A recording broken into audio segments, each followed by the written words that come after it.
Reports के द्वारा ये तथ्य सामने रखा गया है कि कोविड महामारी के दौरान बच्चों के खिलाफ यौन उत्पीड़न के मामले ज़्यादा देखने को मिले हैं। इसके अलावा जैसे जैसे दुनिया डिजिटलाइज होती जा रही है तो इसके बुरे परिणाम भी हमें देखने को मिल रहे हैं, जैसे चाइल्ड पोर्नोग्राफी। इसके मामले धीरे धीरे हमें बढ़ते हुए देखने को मिल रहे हैं। आखिर समाज में ऐसा क्या हो रहा है कि जहां हम मोर एजुकेटेड सोसाइटी की तरफ बढ़ रहे हैं, वहीं दूसरी ओर मानसिक विकार से ग्रसित एक मनोभावना भी हमें बहुत ज़्यादा समाज में दिखाई दे रही है। न सिर्फ महिलाओं की सुरक्षा का मुद्दा संवेदनशील है, बल्कि हमारे जो समाज का, हमारी पीढ़ी का जो भविष्य है, उसकी सुरक्षा का विषय भी बेहद चिंता का मुद्दा बनता जा रहा है। आज की वीडियो में हम जानेंगे कि चाइल्ड पोर्नोग्राफी के केस आखिर क्यों बढ़ रहे हैं और किन तथ्यों के आधार पर हम ऐसा कह रहे हैं। साथ ही हम जानेंगे कि क्या भारत में कोई ऐसा कानून है जो बच्चों के संरक्षण को लेकर कुछ प्रावधान करता है, और हम ये भी जानेंगे कि 2020 में किस तरह के रूल्स जो है सरकार की तरफ से निकाले गए थे बच्चों के संरक्षण को लेकर। साथ ही सबसे बड़ा मुद्दा ये आता है कि आखिर बालक कौन है। अपनी माँ के लिए कोई बच्चा किसी भी उम्र में चला जाए वो बालक ही होता है, लेकिन कानून इमोशंस पे काम नहीं करता। कानून को एक परिभाषा देनी होती है। तो हम ये देखेंगे कि हमारे देश में जो अलग अलग कानून है वो बालकों की डेफिनेशन को भी किस तरह अलग अलग देखते हैं, और कहीं इसकी वजह से हमें कुछ समस्याएं तो फेस नहीं करनी पड़ती, क्योंकि कानून चाहे कितने भी हों, परिभाषाएं तो समान होनी ही चाहिए।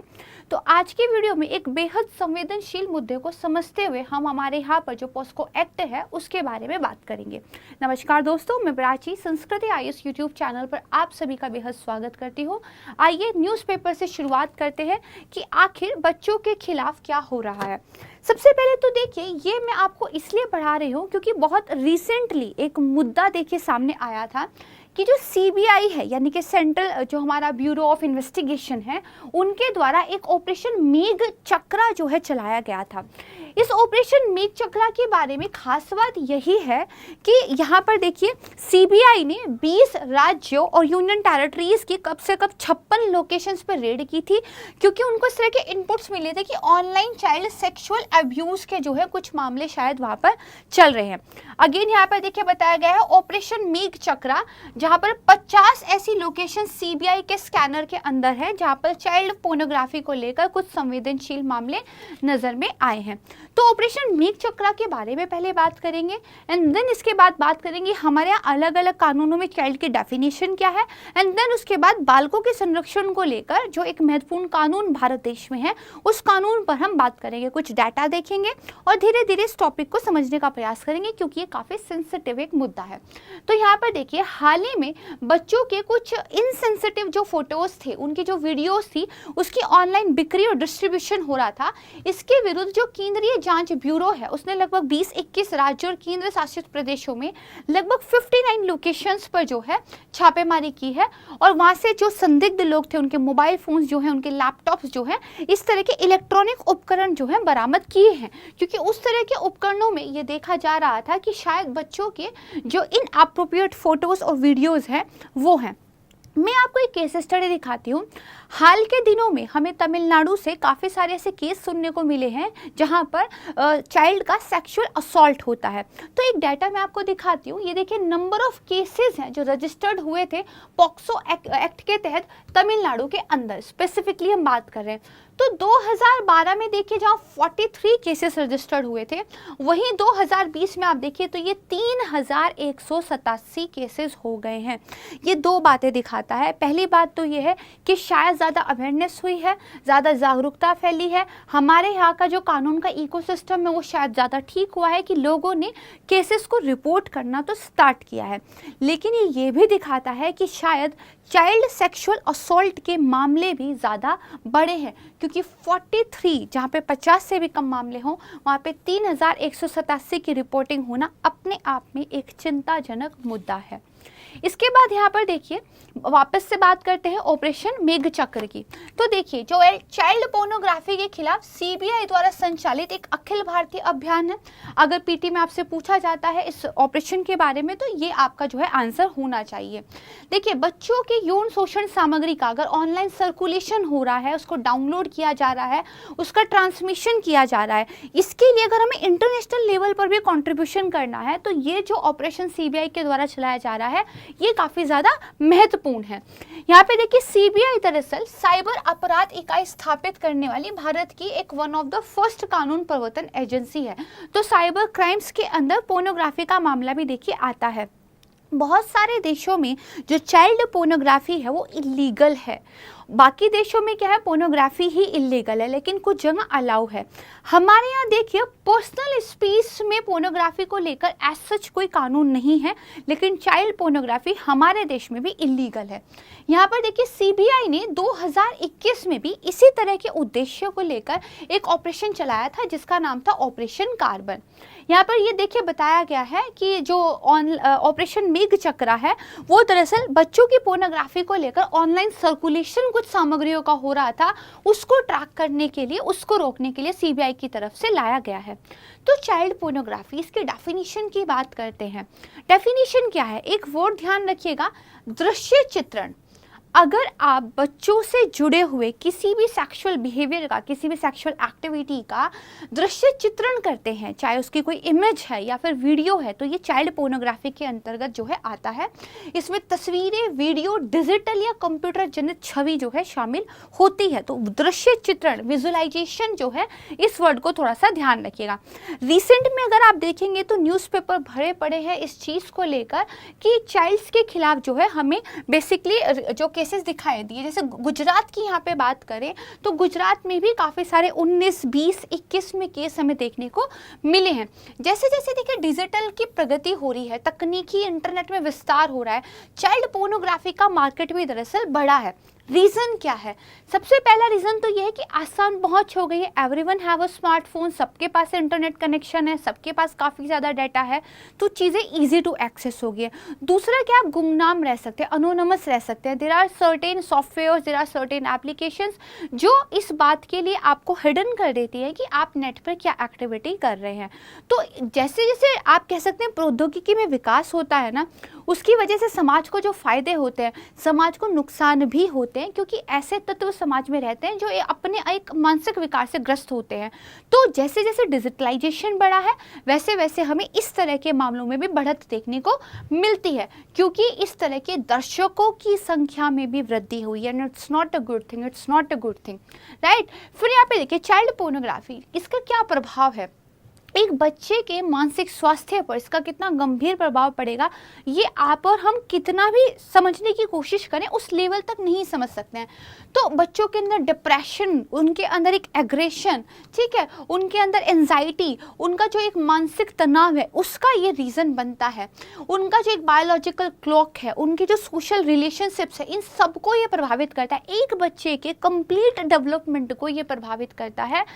एक ऐसी जनरेशन जो आने वाले टाइम में इस देश का फ्यूचर बनेगी, वो अगर इस तरह की परिस्थितियों से जूझ रही है, अगर उसको हम एज ए सोसाइटी सेफ नहीं फील करवा पा रहे हैं, तो क्या ही भविष्य हम अपने देश को दे रहे हैं, क्योंकि कल को वही हमारे देश का फ्यूचर होने वाले हैं। यहाँ पर देखिए ये दरअसल एक लत की तरह होती है। विशेषज्ञ कहते हैं कि ये एक लत की तरह है, जैसे किसी को ड्रग्स का या अल्कोहल का एक नशा होता है, उनको एक लत लग जाती है, इसी तरह जो चाइल्ड पोर्नोग्राफी भी है ये भी एक मानसिक विकार की ओर ले जाती है। तो हमें बेसिकली इनको सोशली, मेडिकली और साइकोलॉजिकल लेवल पर हर तरीके से ट्रीट करने की ज़रूरत है और इन चीज़ों को प्रिवेंट करने की ज़रूरत है, क्योंकि एक बार आपको किसी चीज़ की लत लग जाती है तो उसको छुड़ाना मुश्किल होता है। तो सोसाइटी में इस तरह के मनोविकार ना फैलें, उस चीज़ को लेके प्रिवेंशन हमें करने की ज़रूरत है, क्योंकि ये ऐसी चीज़ें नहीं है कि अपराध होने के बाद हम इसका उपचार कर लेंगे। इसकी बीमारी ही ना हो, हमें इस चीज़ पर ध्यान देने की ज़रूरत है। Now come to the fact, online data monitoring एक वेबसाइट है, इंडिया चाइल्ड प्रोटेक्शन फंड, इन्होंने ये कहा है कि कोविड-19 में जब लॉकडाउन था तो इस दौरान पहले की तुलना में चाइल्ड पोर्नोग्राफी की मांग में 95% की वृद्धि हुई है। अगर लॉकडाउन में हर तरह की समस्याओं से लोग जूझ रहे थे तो मानसिक विकारों में भी जो है बढ़ोतरी देखने को मिली है। And one of the reason ये है कि देखिए 95% जो है डिमांड में हमें इंक्रीमेंट देखने को मिला। ये कितनी ज़्यादा बुरी बातें हैं, राइट। फिर यहाँ पर देखिए इंडिया विटनेस कर रहा है 17 fold rise in child pornography cases, जिसमें यूपी और जो केरला है वो टॉप पर है। और ये सितंबर 22, 2022 की ही न्यूज़ है। यहाँ पे ये बताया गया था कि अगर हम लोकसभा के एक डाटा की बात करें तो जो चाइल्ड पोर्नोग्राफी के केसेस थे वो जंप हुए हैं 44 से 2018 में, 738 से 2020 में, और 1600% का स्पाइक इसमें देखने को मिला है ड्यूरिंग द पेंडेमिक। 1600% का स्पाइक, मतलब एज ए सोसाइटी हम कहाँ जा रहे हैं, हमें एक्चुअली में इंट्रोस्पेक्ट करने की ज़रूरत है। तो ये डाटा जो है बताता है। अब देखिए, तो हमारे मन में क्वेश्चन उठेगा, इतनी बुरी चीज़ है तो क्यों नहीं इस पर रोक लगाई जाती है। तो देयर आर सर्टेन चैलेंजेस जो बेसिकली हमारे सामने चुनौती प्रस्तुत करते हैं इन चीज़ों को रोकने के लिए। पहली बात तो स्कूल के जो सिलेबस हैं उनके अंदर हम सेक्स एजुकेशन को लेकर बात ही नहीं करते हैं। तो बच्चों के अंदर जागरूकता का अभाव है, हम बच्चों को सही डायरेक्शन में चीज़ें नहीं बता पा रहे हैं। हमें बच्चों को सिखाना होगा what is a good touch और what is a bad touch, right. इसके अलावा देखिए, क्योंकि जो एजेंसियां हैं इस तरह की गतिविधियों का पता लगाने के लिए टेक्नोलॉजी पर डिपेंड करती है, लेकिन जो इस तरह की गलत गतिविधियों में है वो टेक्नोलॉजिकली एडवांस होकर काम करते हैं क्योंकि उनको कानून की नज़र से बचना है। तो एजेंसियों के लिए उस तरह के लोगों को, उस तरह की वेबसाइट्स को ट्रेस करना बंद होता है। जैसे सुप्रीम कोर्ट का एक आदेश आया था, मैं जो आपको बताऊंगी भी, जहाँ पर बोला गया था कि जो इस तरह की वेबसाइट्स है उनको बैन किया जाए। तो आप आज 100 वेबसाइट बैन कर देंगे, कल को नए डोमेन नेम के साथ 100 नई वेबसाइट खड़ी हो जाएंगी। तो it's not possible to track all of these websites. तो ये एक चैलेंज है। इसके अलावा ये जो विषय है इस पर चाहे पेरेंट्स हो या टीचर्स हो, उनका बच्चों के साथ एक गुड कम्युनिकेशन गैप है। तो कई बार तो बच्चे अगर किसी चीज़ को झेल रहे हैं वो घर में आके बता भी नहीं पाते हैं क्योंकि उनको चुप रहना सिखा दिया जाता है, या फिर उस तरह का एनवायरनमेंट ही नहीं है कि इस तरह के टॉपिक्स पे बच्चे घर आके बात कर सके। तो बहुत बड़ा रीज़न एक बार ये होता है कि बच्चे उस चीज़ को झेलते रह जाते हैं और पेरेंट्स को नहीं बता पाते, और एज अ बिहेवियर फिर वो डिप्रेशन का शिकार हो जाते हैं, सुसाइड केसेस बढ़ने लगते हैं। तो इस तरह की प्रॉब्लम जो है फेस करनी पड़ती है।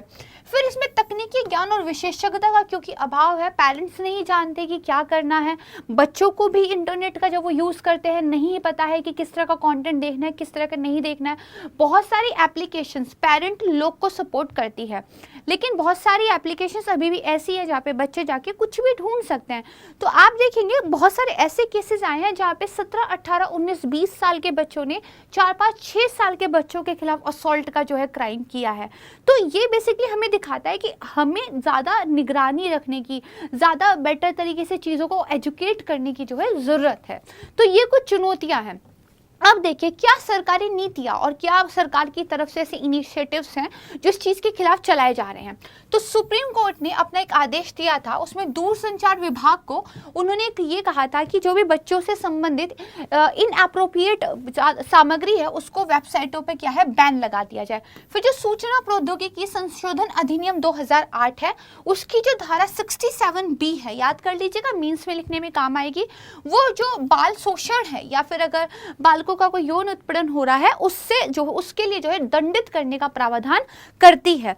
इसके अलावा फिर यौन अपराधों से बच्चों का संरक्षण अधिनियम पोक्सो जो एक्ट है वो हमारे यहाँ है, जो अगर कमर्शियल पर्पस के लिए आप इस तरह की सामग्री को स्टोर करते हैं तो आपको 5 साल की कैद या जुर्माना या दोनों हो सकता है। 2019 में सरकार ने इसमें अमेंडमेंट किया है, सजा को ज़्यादा सख्त बनाया है, उस पर भी हम जो है बात करेंगे, राइट। अब देखिए, स्टॉप चाइल्ड पोर्नोग्राफी, तो इसको लेकर हमारे यहाँ क्या है, पोक्सो एक एक्ट है।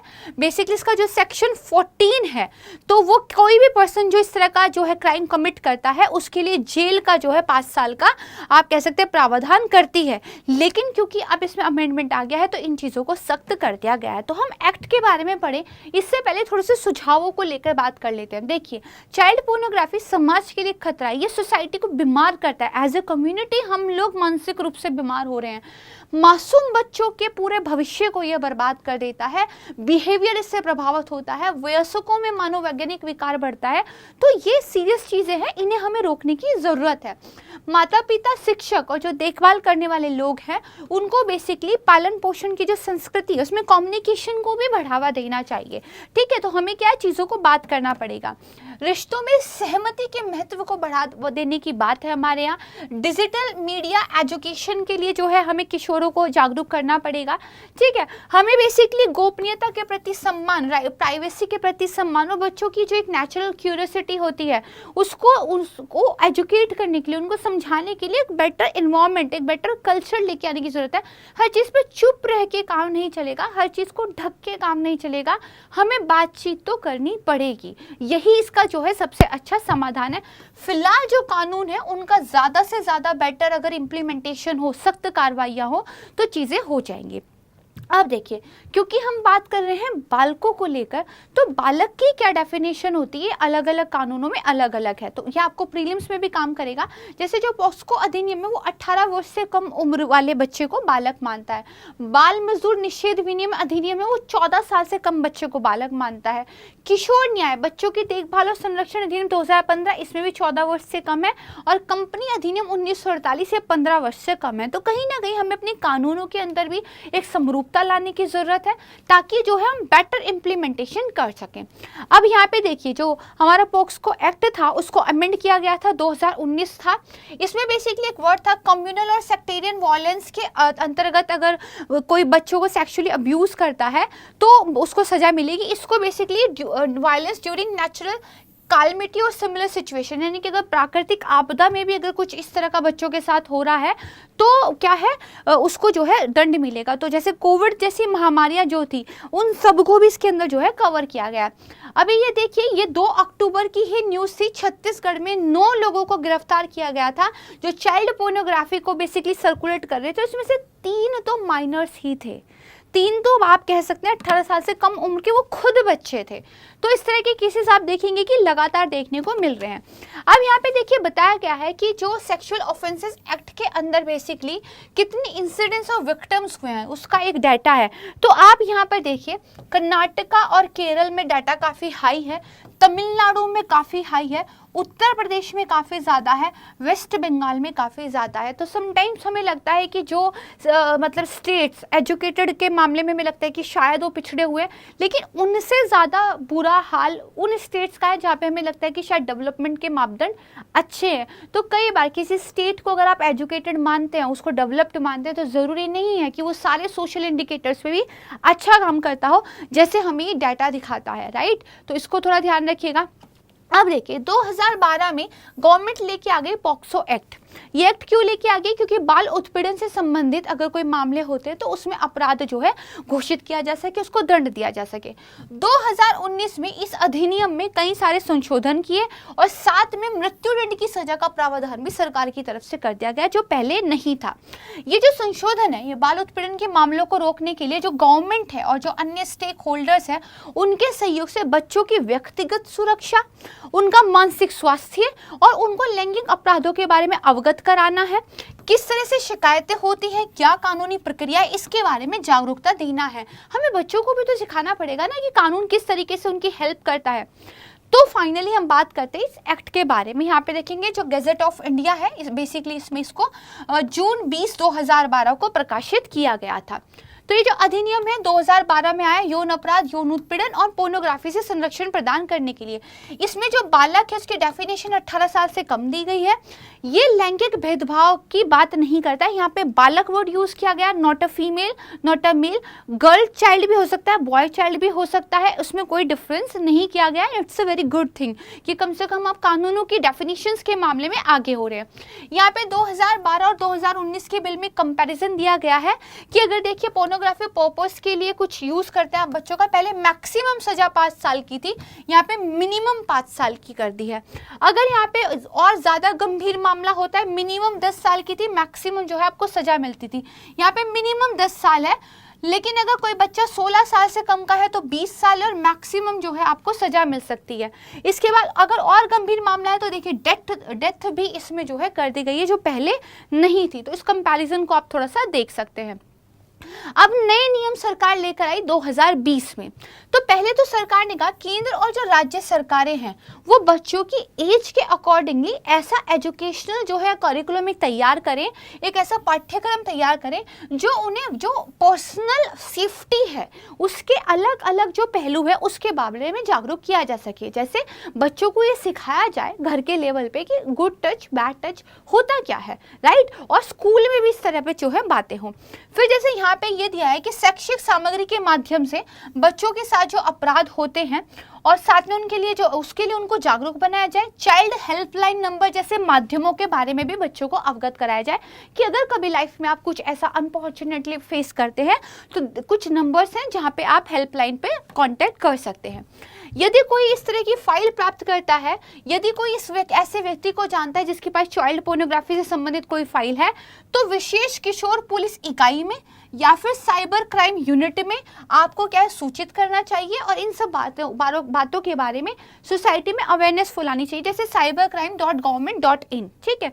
राज्य सरकारों को बाल उत्पीड़न के खिलाफ शून्य सहिष्णुता, जीरो टॉलरेंस के कॉन्सेप्ट पे काम करना चाहिए और हर स्टेट को अपनी चाइल्ड प्रोटेक्शन पॉलिसी तैयार करनी चाहिए। ऐसा जो है नए नियम सरकार के मैंडेटरी करते हैं, राइट। यहाँ पे देखिए इस नए नियमों के अनुसार ये बताया गया कि राज्य सरकारों को बच्चों के खिलाफ जो क्राइम्स हो रहे हैं तो जीरो टॉलरेंस के सिद्धांत पे काम करना चाहिए, यानी कि इस तरह की गतिविधियों को बर्दाश्त नहीं किया जाएगा और हर राज्य को चाइल्ड प्रोटेक्शन पॉलिसी अपने यहाँ तैयार करने का निर्देश नए नियम जो है देते हैं। जो बच्चों के साथ काम करने वाले लोग हैं, चाहे वो एजुकेटर हो, बस ड्राइवर हो, हेल्पर्स हो, कोई भी हो, चाहे वो परमानेंट हो या फिर उनको कॉन्ट्रैक्ट पे लिया गया हो, उनको बच्चों की सेफ्टी के बारे में, प्रोटेक्शन के बारे में जागरूक करना है। उनको एजुकेट करने के लिए ट्रेनिंग देने जैसी सुविधाएं भी राज्य सरकारों को लेके आनी पड़ेगी। यदि यौन उत्पीड़न के लिए कोई प्राथमिकी दर्ज होती है तो जो विशेष अदालत है वो किसी भी समय पीड़ित की अपील या फिर अपने खुद के विवेक से जो है अंतरिम मुआवजे का आदेश भी दे सकती है। और ये जो आदेश पारित हो जाएगा मुआवजे का, इसके 30 दिनों के अंदर राज्य सरकार द्वारा जो है पीड़ित को मुआवजे का भुगतान किया जाना चाहिए। तो धीरे धीरे कानून इवॉल्व होते हैं और धीरे धीरे वो और बेटर होते हैं। 2019 में जो अमेंडमेंट हुआ चीज़ें काफ़ी बेटर हुई पहले से। 20 में नए नियम आए उसमें और चीज़ें जो है लाई गई। So as a society education पे, अवेयरनेस पे ज़्यादा फोकस किया गया है, मुआवजे की बात की गई है। लेकिन फिर भी इस तरह के मुद्दे हमें ये सोचने पे विवश तो करते हैं कि हम जो मनुष्य हैं जिनको प्रकृति ने बुद्धि दी है, विवेक दिया है, इसीलिए हम जानवरों से अलग है, तो हम कहाँ जा रहे हैं? तो ये क्वेश्चन ज़रूर पूछेगा और एक सोसाइटी के रूप में हमें सवाल करना भी चाहिए। ये मुद्दा आपके मेंस के लिए भी ज़रूरी है। सोसाइटी में आप इसको जो है लिंक कर सकते हैं और जो भी इससे जुड़े हुए प्रावधान थे एक्ट से रिलेटेड वो सारी चीज़ हमने कवर कर ली है। यहाँ पे हमारा ये वीडियो समाप्त होता है। सेंसिटिव एक वीडियो था और जो भी आपको काम की चीज़ें लगती हैं उसको अपना नोट डाउन आप कर लीजिएगा। बहुत जल्द मिलूंगी एक नई वीडियो के साथ। तब तक के लिए आपको नमस्कार, धन्यवाद, जय हिंद।